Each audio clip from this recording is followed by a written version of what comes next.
Nag-file ang kampo ni Vice President Sara Duterte ng motion to quash o pagbabasura sa isinampang kasong grave threats ng Department of Justice laban sa bise.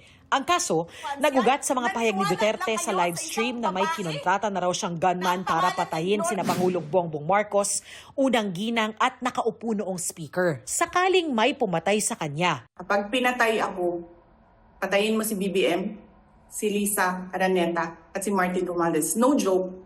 Ayon sa abogado ng bise, wala raw jurisdiksyon ang Quezon City Regional Trial Court sa kaso.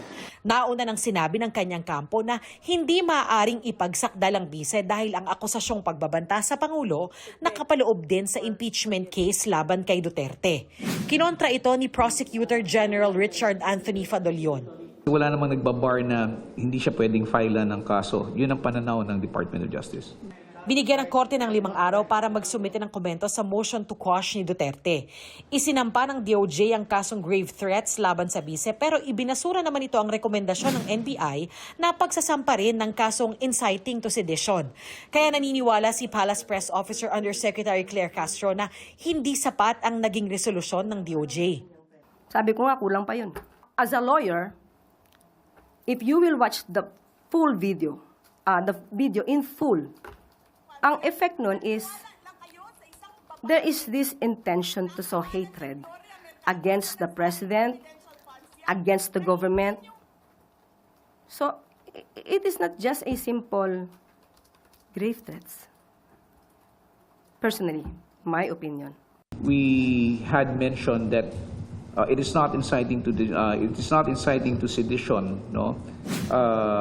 When these are just mere utterance or speeches, no? When it is not proven that the accused or the defendant incited the people to rise publicly and tumultuously in order to achieve the ends mentioned under the particular article covered, which is Article 139 of the Revised Penal Code.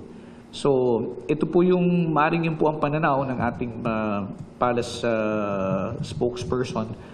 Pero ito po yung naging findings naman po ng ating mga prosecutors nung ito po ay sinubject to preliminary investigation.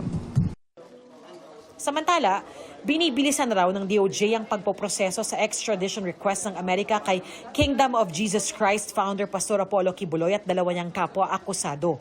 We are hoping that once filed, it will not take years, siguro mga buwan lang ang tinitingnan natin dito. We are working on the evaluation as fast as we can, but at the same time ensuring that we are not skipping or cutting corners here.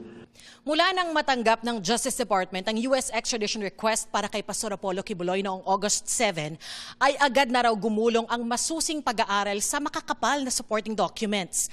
Oras daw na makita nila ang presensya ng mahalagang dokumento sa ilalim ng Philippine extradition law at sa ating extradition treaty kasama ang Amerika ay ihahain na nila ang petisyon sa Regional Trial Court.